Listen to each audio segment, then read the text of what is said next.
Boa noite, queridos e amados irmãos. Sejam todos muito bem-vindos para realizarmos juntos mais uma leitura orante dos Salmos. Hoje a gente vai dar continuidade, já que na semana passada houve esse lapso e a gente não conseguiu fazer. Mas a gente retoma no Salmo 46, Salmo também dos filhos de Corá. É um salmo bastante conhecido, é um salmo até muito apreciado, né?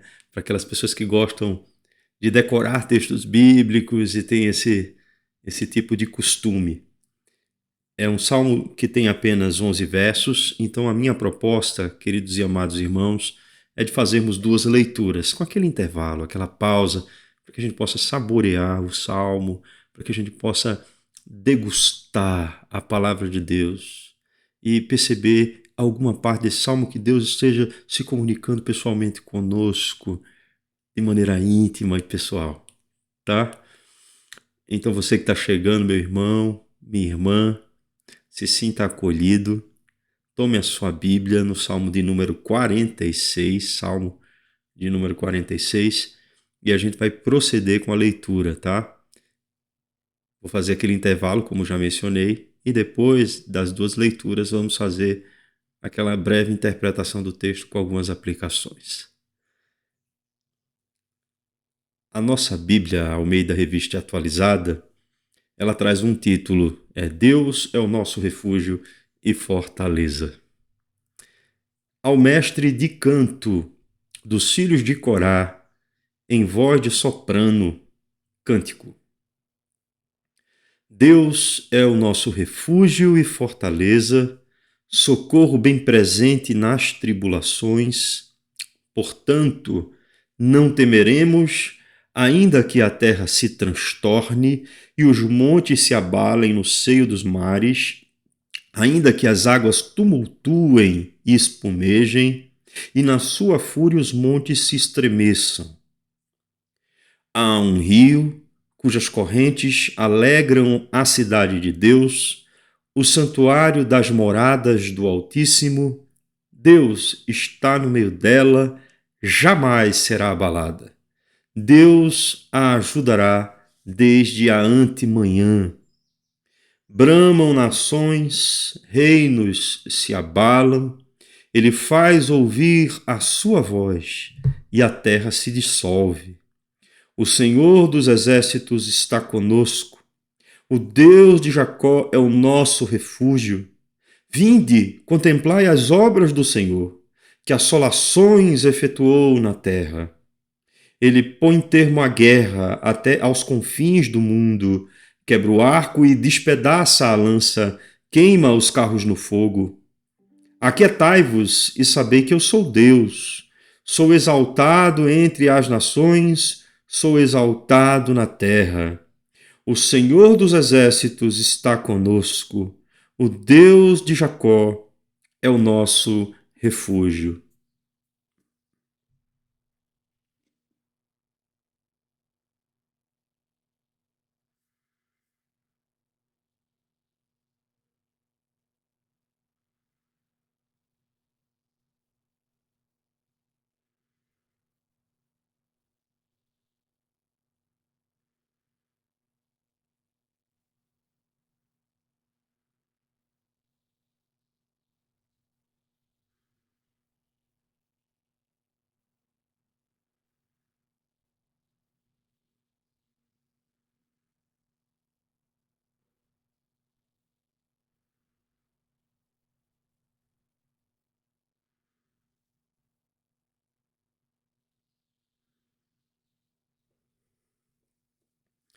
Deus é o nosso refúgio e fortaleza, socorro bem presente nas tribulações. Portanto, não temeremos, ainda que a terra se transtorne e os montes se abalem no seio dos mares, ainda que as águas tumultuem e espumejem, e na sua fúria os montes se estremeçam. Há um rio cujas correntes alegram a cidade de Deus, o santuário das moradas do Altíssimo. Deus está no meio dela, jamais será abalada. Deus a ajudará desde a antemanhã. Bramam nações, reinos se abalam, ele faz ouvir a sua voz e a terra se dissolve. O Senhor dos exércitos está conosco, o Deus de Jacó é o nosso refúgio. Vinde e contemplai as obras do Senhor, que assolações efetuou na terra. Ele põe termo à guerra até aos confins do mundo, quebra o arco e despedaça a lança, queima os carros no fogo. Aquietai-vos e sabei que eu sou Deus. Sou exaltado entre as nações, sou exaltado na terra. O Senhor dos exércitos está conosco. O Deus de Jacó é o nosso refúgio.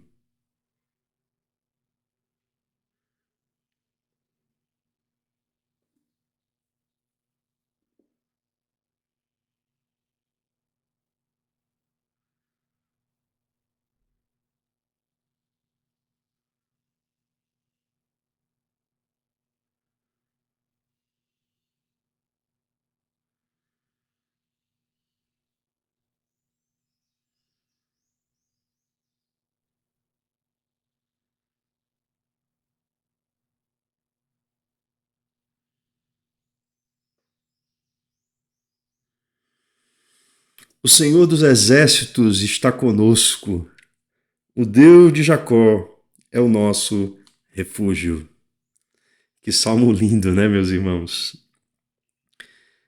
Queridos, esse é um salmo que ele costuma a ser classificado entre os cânticos de Sião, que são salmos que falam da cidade de Deus, do monte Sião, de onde ali estava o tabernáculo de Deus. Ele é um salmo que evoca essas características, embora não fale diretamente aqui de Jerusalém, como em outros salmos que a gente vai encontrar no Saltério. Mas ele também pode ser classificado como sendo um salmo de confiança, porque isso está patente, isso está muito claro no texto, da confiança do salmista. Mas ele não é um salmo de confiança individual, ele é comunitário, porque ele já começa usando essa expressão nosso, né? Nosso. E termina dizendo também nosso. É um salmo para ser entoado em comunidade, na congregação dos fiéis. É um salmo muito, mas muito conhecido. É um salmo que tem muitas características interessantes e ele tem uma estrutura. Essa estrutura se divide em duas partes. A primeira parte desse salmo, queridos irmãos, ela vai tratar Deus como refúgio num ambiente de calamidades naturais, ou seja, de cataclismas, né? E num segundo momento, que esse primeiro momento é do verso 1 ao verso 7, e no segundo momento a gente vai ter do verso 8 ao verso 11, Deus como nosso refúgio diante das turbulências políticas entre as nações, não é? Das guerras e dos cercos e de tudo aquilo que possa existir de combates e de beligerância entre os povos. A gente tem essas duas partes no Salmo. Mas o que é presente no Salmo é que Deus é o refúgio, é o nosso refúgio. Talvez vocês não saibam, mas foi este Salmo que inspirou a Martinho Lutero para que ele escrevesse aquela tão conhecida canção Castelo Forte. Foi esse salmo que trouxe, evocou no coração de Lutero a ideia de que ele está protegido debaixo da presença de Deus, debaixo da sua proteção, ele encontra segurança. Temos aqui um salmo em que todas as coisas que a gente for trazer a respeito de cada verso vai lembrar a respeito de quem é Deus, do seu poder e de tudo aquilo que ele fez e faz pelo seu povo. Então temos aqui muitas questões importantes nesse salmo e que precisam ser tratadas aqui à luz do texto bíblico. Vamos lá, no passo a passo, né? Verso a verso. A gente vê o que é um salmo para ser cantado, esse em voz de soprano, né, são questões que a gente pode discutir, mas é um cântico dos filhos de Corá. Ele vai naquela sequência, né, de salmos dos filhos de Corá, e a gente lembra que os filhos de Corá serviam no tabernáculo e no templo.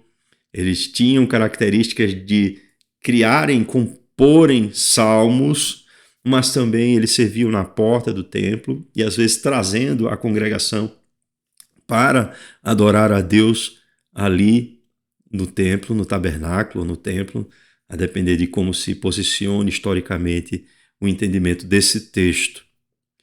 Deus é o nosso refúgio e fortaleza, socorro bem presente nas tribulações. Lá no Nordeste, assim, os repentistas, eles criam um mote, sabe?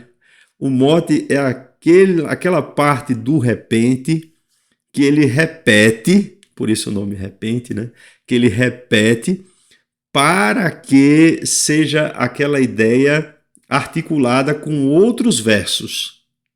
Então, não estou dizendo que é isso que está acontecendo, porque temos aí questões estilísticas diferentes, né? Do salmo hebraico para o repente, o martelo agalopado, o decassílabo, a cestilha, que são expressões de poemas nordestinos, né? Que tem influência moura, que tem influência portuguesa, daquela região ibérica, e que trazem também essas características. Mas o mote, só para fazer uma associação, ele enfatiza uma ideia. Ele enfatiza. É como se ele estivesse dizendo assim, preste atenção nisso aí.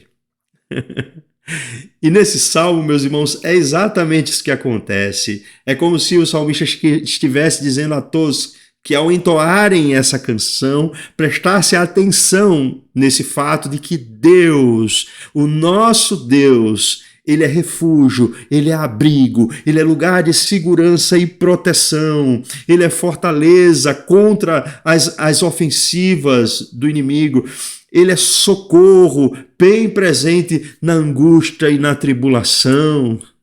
Quantas vezes, meus irmãos, nós ficamos angustiados, né? Desesperados, porque percebemos que as nossas ações elas não têm tido o efeito desejado na promoção, muitas vezes, da nossa segurança, da nossa tranquilidade, da nossa paz. Mas não podemos nos esquecer nunca de que o Senhor dos Exércitos, Deus é o nosso refúgio. Deus é o nosso refúgio e a nossa fortaleza, A nossa segurança, meus irmãos, ela não está edificada naquilo que nós podemos fazer para garantir a nossa proteção. Isso não acontece na realidade daquele que crê no Evangelho de Jesus Cristo e que conhece de fato ao Deus que o salvou do pecado e das suas consequências. Então, devemos cultuar ao nosso Deus, levando em conta que a nossa segurança está nele. Ele é a nossa proteção. Ele é quem nos socorre nos momentos de adversidade e tribulação. E embora Deus possa usar instrumentos diferentes para esse socorro acontecer, pessoas diferentes para esse socorro acontecer, mas existe algo que a gente não pode deixar passar desapercebido. No fim das contas, é Deus que está agindo em nosso favor. Eu espero, meus irmãos, que esse sentimento possa permear a nossa meditação nesse salmo. Deus, ele está conosco. Deus, ele age para nos guardar do mal. Deus nos protege. E embora possamos passar, sim, por tribulações, adversidades, angústias, diante das calamidades desse mundo, temos a garantia de que Deus estará conosco. Se passarmos pelo fogo, chama alguma arderá, né? Isso traz uma ideia das calamidades que esse mundo traz. Se passarmos pelas águas, elas não nos submergirão. Temos essa certeza e essa convicção, meus irmãos, de Deus estar conosco, agindo para a preservação da nossa vida. E aí, ele diz, em consequência desse mote, portanto, ou pelo que, não temeremos, ainda que a terra se transtorne e os montes se abalem nos seios dos mares, ainda que as águas tumultuem e espumejam, e na sua fúria os montes se estremeçam. Observem que antes dele trazer todos esses cataclismas naturais, o salmista ele traz uma expressão: portanto, não temeremos. E como a gente teme, né, meus irmãos? Como a gente é influenciado por as circunstâncias da vida, pelas questões que a própria natureza pode manifestar, nos trazendo a ideia da nossa fragilidade humana. Nós tememos, mas não deveríamos, porque Deus é o nosso refúgio, Deus é a nossa fortaleza, Deus é o nosso socorro. E o que é que o salmista está evocando aqui? Ele está evocando a criação. Deus como sendo aquele que criou todas as coisas e tem poder e controle sobre todas elas. A gente sabe, queridos e amados irmãos, que Deus criou todas as coisas de maneira ordenada, ou seja, com ordem, beleza. E o que fez com que esse caos invadisse a natureza, a criação de Deus, foi o pecado. O pecado foi quem alterou essa ordem que estava estabelecida ali para o ser humano. Mas Deus, ainda diante das consequências nefastas do pecado sobre a vida humana e a natureza geme, não é? Paulo diz lá em Romanos, na expectativa de que os filhos de Deus sejam revelados, mas ela passa por dores de parto, ou seja, o pecado a assedia, o pecado a deixa empolvorosa. Então, ele vai dizer nos versos que os montes, mesmo que, né, a terra se transtorne, abalos sísmicos, mesmo que os montes se abalem no seio dos mares, é como se os montes fossem jogados para dentro das águas e deixasse de existir continente. Mesmo que as águas se tumultuem e espumejem, é como se fosse um dilúvio novamente acontecendo, né? E na sua fúria os montes estremeçam. Ele está falando aqui de erupções vulcânicas, ele está falando de questões relacionadas a todos esses cataclismas naturais. Ainda assim, não temeremos. Irmãos, é difícil porque em algumas situações esses cataclismas afetam profundamente a nossa vida, né? Pessoas ali no Rio Grande do Sul, na Serra Gaúcha, que perderam tudo. Pessoas que por conta de catástrofes naturais acabaram perdendo seus imóveis, sua moradia, né? Tendo que ficar assistidas ali temporariamente por uma instituição pública. Pessoas que construíram todo um patrimônio e tiveram que abdicar disso aí por conta de um desastre natural. Isso acontece. Na Islândia, por exemplo, tem alguns vulcões ali entrando em erupção, a Terra está se partindo toda. E fazia 800 anos que esses vulcões não entravam em erupção. E as pessoas imaginavam uma certa estabilidade, 800 anos sem acontecer nada, mas a Terra tremeu. E as pessoas precisaram sair dali sob risco de vida, né? O que é que está trazendo aqui, meus irmãos, é que, embora tudo isso possa acontecer, nosso Deus continua no controle de todas as coisas. Devemos continuar confiando de que Deus é o nosso refúgio e fortaleza.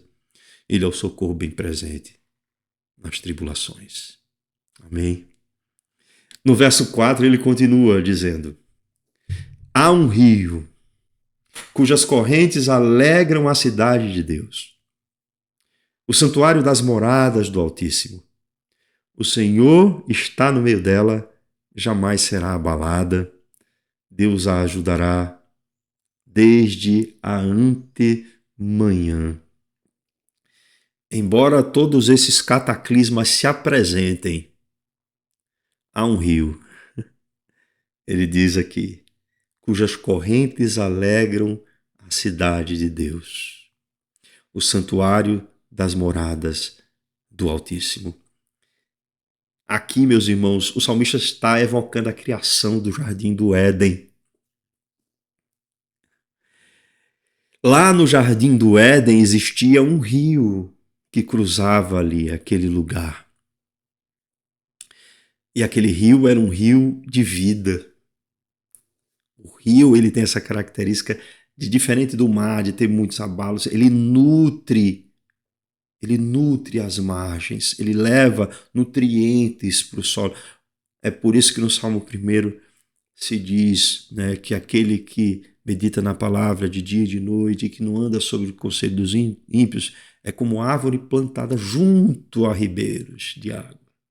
É nutrida, dá o seu fruto na estação própria e tudo quanto fizer será bem sucedido. Lá no Salmo 1. Aqui esse rio evoca o Éden. Mas a gente pode dizer também que ele evoca o rio da vida. O rio da vida. A gente, meus irmãos, tem no início da história um jardim. Um jardim. E no fim da história, na consumação da história, no novo céu e na nova terra, a gente vai ter uma cidade-jardim. Haverá a árvore da vida lá, que era um símbolo sacramental que estava desde o Gênesis, mas também o rio da vida. Esse rio, meus irmãos, não é difícil entender que ele se trata também da presença do Espírito Santo de Deus, nutrindo espiritualmente a vida dos eleitos. Naquele diálogo que Jesus teve com aquela mulher samaritana lá no poço de Jacó, e ele pediu água àquela mulher, e aquela mulher, não entendendo muito bem como um judeu poderia se aproximar dela e pedir água, trouxe ali naquele momento as suas questões, e Jesus Cristo falou para ela que se ela bebesse da água que ele tem para oferecer a ela, da água que ele fornece, um rio de vida brotaria do seu interior. Então temos aqui também, meus irmãos, nesse rio, a presença do próprio Deus. Ali, assim, quando ele evoca a cidade de Deus, né? Aqui no Salmo, né? Que há um rio cujas correntes alegram a cidade de Deus. E ele diz, o santuário da morada do Altíssimo, é porque ali onde estava a cidade de Deus, Jerusalém, estava também o tabernáculo e depois o templo, onde se prestava o culto a Deus. Se fala de adoração também, que é o Espírito Santo de Deus que nos move a adorar a Deus, que cria alegria e gratidão no nosso coração para que possamos evocar o seu santo nome, possamos também tratar das questões que Deus, em sua glória e majestade, revela para nós. E aí no verso 5 ele deixa isso claro, Deus está no meio dela, no meio dessa cidade, jamais será abalada. Então não pode ser, meus irmãos, uma mera representação da Jerusalém que a gente tem aqui, mas é muito provável que ele está falando de uma Jerusalém indestrutível. Não daquele templo, daquele santuário que se tinha e foi destruído no ano 70 da nossa era pelo Império Romano. Não pode ser esse, porque esse santuário é indestrutível. Deus está no meio dele e ele jamais será abalado. Essa cidade jamais será abalada, jamais será destruída.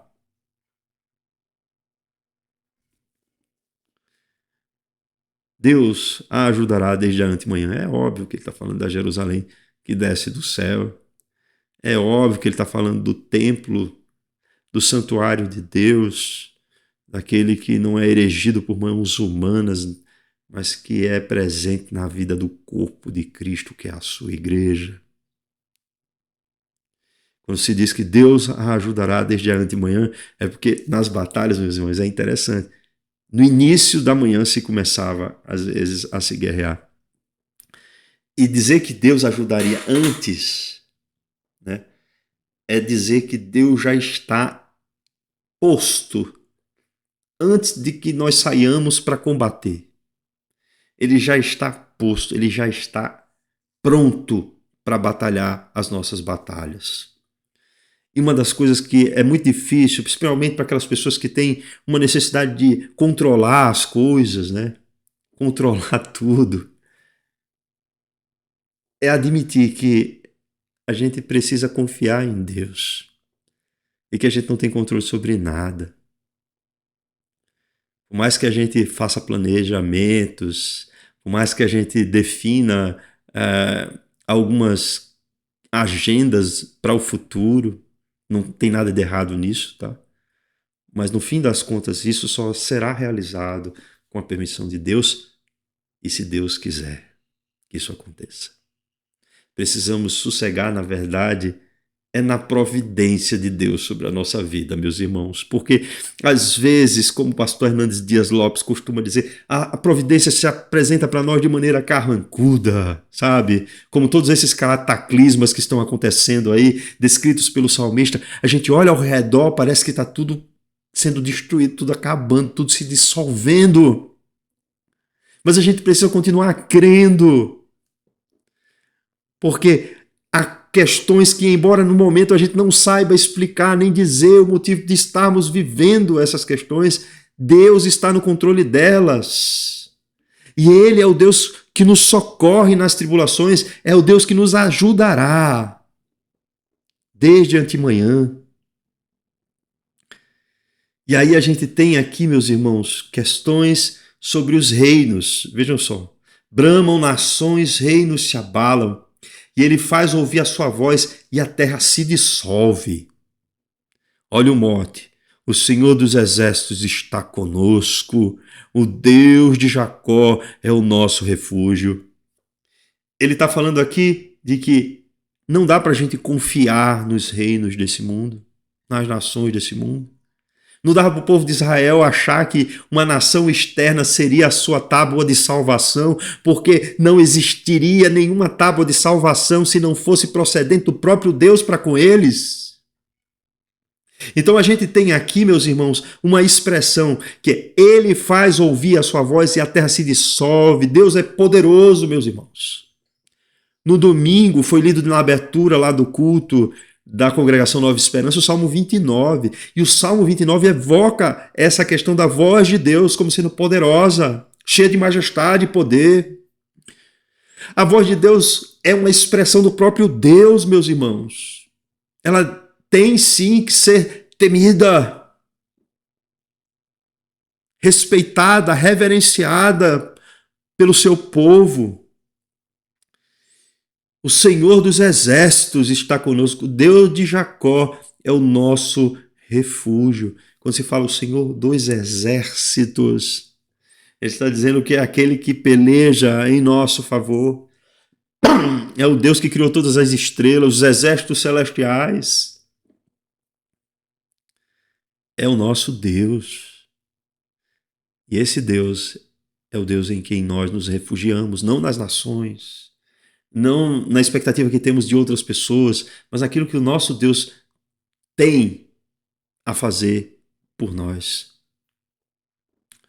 E aí chega a segunda parte do Salmo, no qual o salmista diz: vinde, é um convite, é uma convocação, vinde contemplai as obras do Senhor, que assolações efetuou na terra. Por que a gente não pode confiar nas nações? Por que a gente não pode confiar nos povos? Porque essas questões políticas envolvem também disputas de interesse, calamidades e etc. Então, vejam as assolações que Deus efetuou na terra. Ele põe termo à guerra.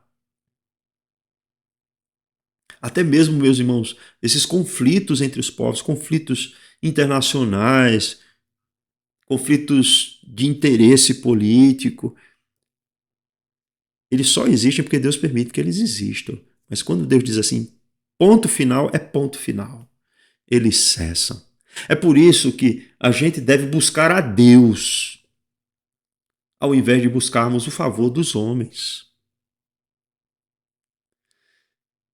Deus é aquele que põe termo à guerra até os confins do mundo, quebra o arco e despedaça a lança, queima os carros no fogo. Irmãos, às vezes a gente vive outros tipos de guerra, não é verdade? Às vezes há uma guerra no relacionamento conjugal, às vezes há uma guerra na relação entre pais e filhos. E às vezes a gente já tentou todas as coisas de estratégias possíveis para poder dar fim nessa guerra e essa guerra não acaba. Quer um conselho, meu irmão, minha irmã? Busque a Deus. O Senhor dos Exércitos está conosco. O Deus de Jacó é o nosso refúgio. Ele põe termo à guerra. Ele quebra, ele destrói os instrumentos que promovem a guerra. A gente precisa crer em Deus, crer no poder de Deus, confiar em Deus, porque ele põe termo, sim, ele põe fim à guerra. Ele faz com que cesse essa beligerância. Às vezes a gente está vivendo um conflito dentro da gente, interior. A nossa fé tem se abalado. O que a gente deve fazer? Buscar a Deus, porque Ele é o nosso refúgio e nossa fortaleza. Ele é o nosso socorro bem presente nas tribulações. É esse o mote do Salmo, meus irmãos. Evocando em nós a confiança em Deus. E aí o verso 10 vem como um alento. Aquietai-vos, é a voz de Deus, viu? O salmista agora está sendo usado como boca de Deus. Ele está dizendo assim, aquietai-vos e sabei que eu sou Deus. Sou exaltado entre as nações, sou exaltado na terra. Tem pessoas que ficam querendo defender Deus, né? Criando... Deus, meus irmãos, Ele não precisa de ninguém que defenda Ele. Nós precisamos ser defendidos por Ele, protegidos por Ele. Porque Deus, Ele é exaltado entre as nações. Ele é exaltado na terra. E até mesmo aqueles que ignoram a realidade de Deus, um dia darão-se conta de que Ele é Deus. Um dia todo joelho se dobrará, toda língua confessará que Jesus Cristo é o Senhor. E o salmo encerra com esse mote: o Senhor dos Exércitos está conosco. O Deus de Jacó é o nosso refúgio. Portanto, meus irmãos, nós temos quem nos defenda. Nós temos o Deus Todo-Poderoso do nosso lado. Não precisamos criar estratégias que sejam desvinculadas da realidade de Deus para garantir segurança para a nossa vida, para garantir alguma espécie de conforto e proteção. O máximo que a gente vai conseguir garantir, meus irmãos, é uma sensação falsa de segurança. Mas se a gente de fato confia em Deus, se a gente de fato tem a Deus como nosso refúgio e fortaleza, o nosso socorro bem presente nas tribulações, seremos sempre soerguidos, reanimados, avivados pela presença do Espírito Santo de Deus na nossa vida. E mesmo que o mundo ao nosso redor se abale, há um rio cujas correntes alegram a cidade de Deus. O santuário das moradas do Altíssimo, o Senhor está no meio dela. Jamais será abalada. Deus ajudará desde antemanhã. Confie nessa palavra, meu irmão, minha irmã. Que o Espírito Santo de Deus preencha o seu coração em fé, na certeza de que Deus está contigo, te dando força e te protegendo nesse momento. Que o Senhor te abençoe. Vamos fazer uma oração? Deus Todo-Poderoso, Tu és aquele que nos garante a verdadeira segurança e proteção. Tu és aquele, Senhor, que criaste todas as coisas pelo poder da Tua palavra, portanto a Tua palavra é poderosa. E mesmo, Senhor, com a entrada do pecado no mundo, criando todo um caos na natureza, em Tua criação, ainda assim, Senhor, Tu estás no controle sobre elas. Tu não estás no controle apenas sobre a natureza, Senhor, mas Tu estás no controle sobre todos os povos, todas as nações, todos os reinos. E embora, Senhor, muitos confiem na capacidade bélica que eles tenham, nossa confiança não está, Senhor, nesses reinos deste mundo. Nossa confiança não está, Senhor, nas pessoas que são poderosas nesse mundo. A nossa confiança está em Ti. E é em Ti, Senhor, que buscamos o fortalecimento da nossa vida. Que o Teu Espírito Santo, como um rio cujas correntes alegram a nossa vida, possa vir ao nosso encontro aqui nesta noite, Senhor, trazendo-nos cada vez mais a gratidão no coração por tudo aquilo que Tu tens feito por nós através de Cristo Jesus. Abençoa, Senhor, a nossa vida, para que continuemos, Senhor, firmados na Tua presença e não temamos toda sorte de males que as circunstâncias dessa vida possam nos trazer. Que possamos confiar na Tua providência, por mais carrancuda que ela seja. Que possamos, Senhor, ao fim das contas, perceber que Tu estás presente a todo tempo conosco, que Tu és o nosso refúgio e a nossa fortaleza. Essa é a nossa oração em Cristo Jesus. Amém e amém. Queridos irmãos, uma boa noite para vocês e até a próxima.